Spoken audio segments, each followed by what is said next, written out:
পড়ার বিষয় পক্ষ থেকে বলছি, তোমরা যারা ক্লাস 12-এ পড়ো এবং তোমাদের যাদের পল সায়েন্স আছে তাদের জন্য একটি খুব গুরুত্বপূর্ণ ভিডিও নিয়ে এসেছি।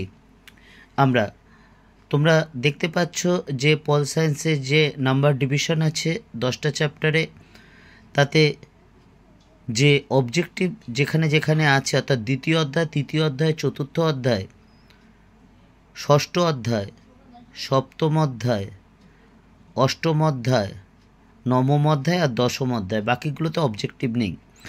এবং আমাদের অনেক সময় ক্লাস 12-এ প্রি টেস্ট পরীক্ষা হয়, বা তাতে পুরো সিলেবাস শেষ না হলেও 80 নম্বরের পরীক্ষা হওয়ার দরুন পর্ষদ কর্তৃক যে এই নাম্বার ডিভিশন সেটা অনেকাংশে মেনটেন করা সম্ভব হয় না।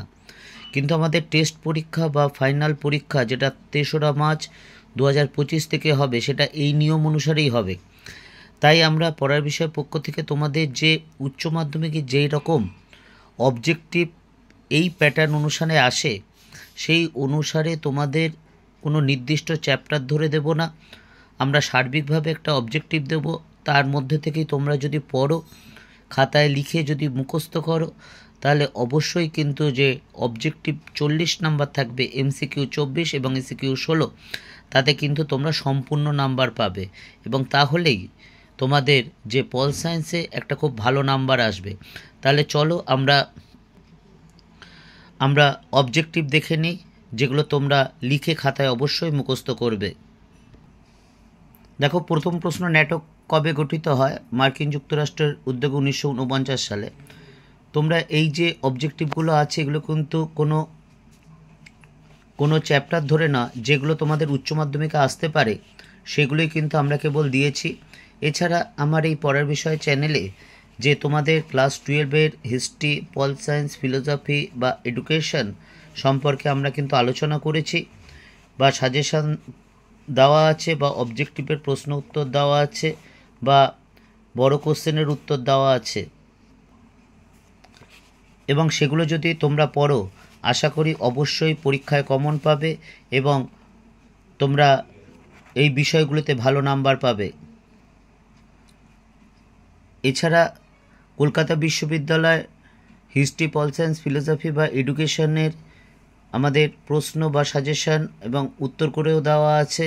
তোমাদের যদি প্রয়োজন হয় অবশ্যই দেখো, এবং তোমাদের যদি চ্যানেলটি ভালো লাগে তাহলে চ্যানেলটি সাবস্ক্রাইব করো এবং লাইক করো এবং বেল আইকন টিপে রেখো, তাহলে আমরা যে পাঠাবো তার সাথে সাথেই কিন্তু তোমরা পাবে।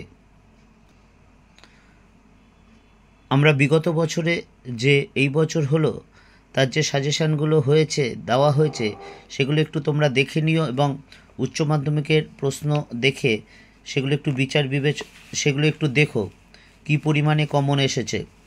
এই 27 নম্বর প্রশ্নটা দেখো, গ্রাম পঞ্চায়েতের আয়ের দুটি উৎস কী? এটা গ্রাম পঞ্চায়েত হোক, জেলা পরিষদ হোক, অর্থাৎ ত্রিস্তর যে ব্যবস্থা, গ্রাম পঞ্চায়েত, পঞ্চায়েত সমিতি বা জেলা পরিষদ, এই পুরোটাই কাজ করে যাবে। তাহলে আজকে পড়ার বিষয় পক্ষ থেকে এইটুকুই। আমরা 27খানা অবজেক্টিভ দিলাম, এগুলো তোমরা একটি খাতায় লিখে মুখস্থ করো এবং মাঝে মাঝে রিভাইজ দেবে। একটা জিনিস মনে রাখো, অবজেক্টিভে কিন্তু তোমাকে যত ভালো নাম্বার তুলবে, এবং পল সায়েন্সে কিন্তু 40ই তোলা যায়, তাহলে তোমার কিন্তু পল সায়েন্সে একটা ভালো নাম্বার আসবে এবং এই নাম্বারটাই কিন্তু তোমার জীবনের একটি অমূল্য সম্পদ থাকবে। এবং যদি ভালো করতে চাও এখন থেকে পড়াশোনা করো, মন দিয়ে পড়াশোনা করো, ফাঁকি দিয়ে কিন্তু কিছু হয় না।